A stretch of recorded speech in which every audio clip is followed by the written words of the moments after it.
all attendees, good morning. Let me begin by saying that I'm happy to be together with you today. I do not intend to take up much of your time. It's not my business to take up your time. You are the guys who are planning for the future. We have done our part.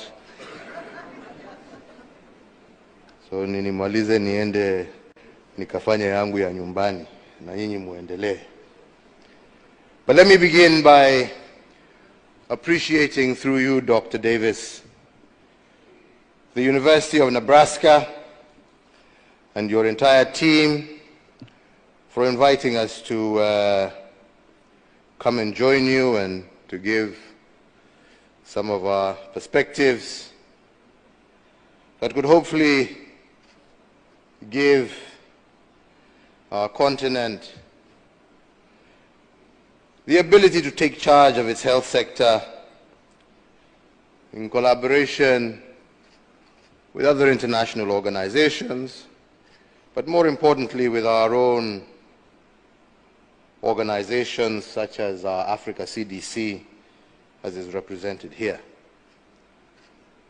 And I'd like just to go back a little bit and recall the year 2020, which was the beginning of a very difficult time for us as a country,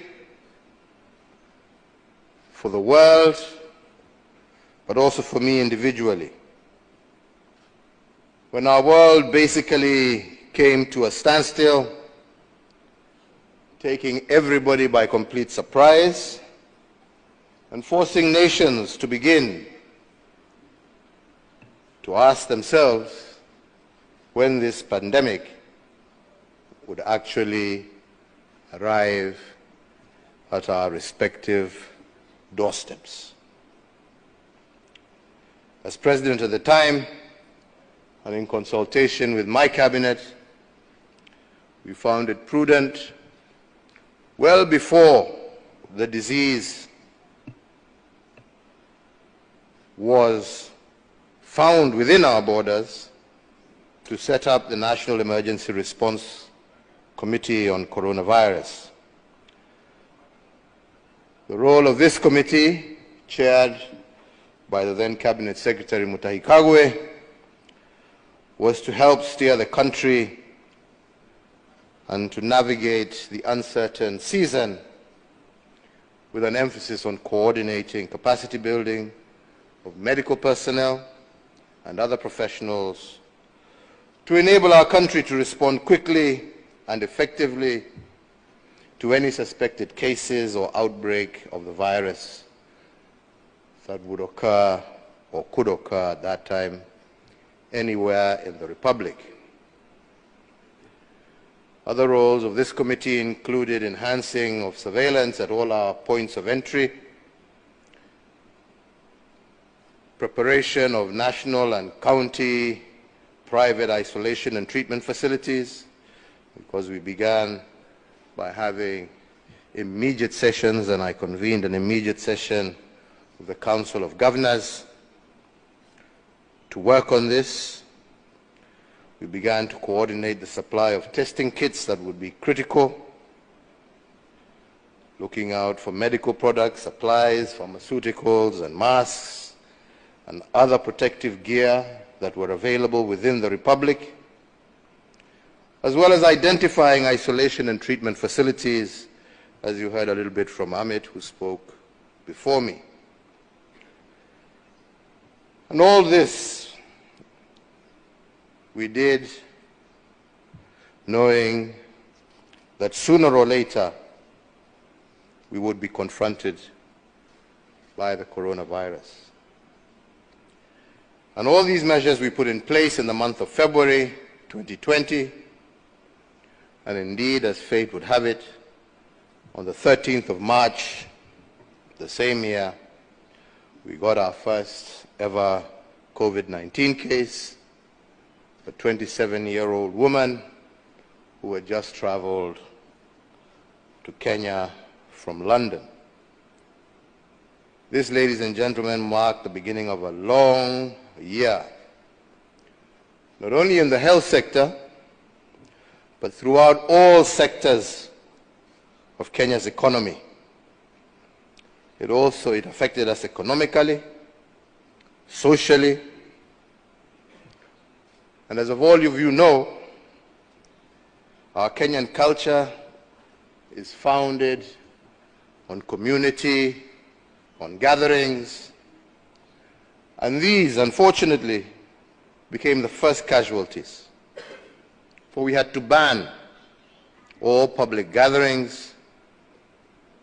We did initially give reprieve to churches and businesses at large because we were worried about what would happen to all those who were employed and working in these various sectors.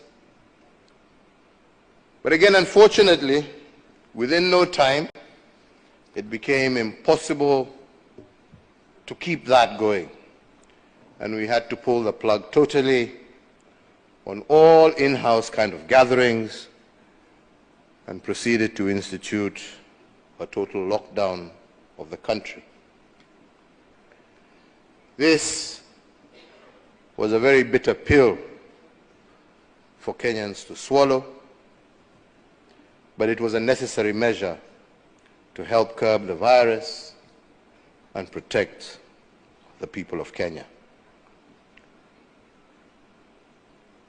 Ladies and gentlemen, let me just highlight just some of the key measures that we took. Some of them, again, have been mentioned by some of the speakers before me, so I will not bother elaborating. But the first of these, as has been stated, was communication. Poor communication results in confusion. And as we all know, communication during such a season as COVID was very important. Keeping the people informed and giving hope as they wondered what would happen next. So as a government, we agreed that the National Emergency Response Committee would be solely responsible for all forms of communication around the pandemic. And to this end, I authorize that only the Cabinet Secretary for Health would speak on behalf of the government on all matters related to COVID to avoid any kind of misunderstanding or misinformation, and he became the single source of truth, so to say, about measures on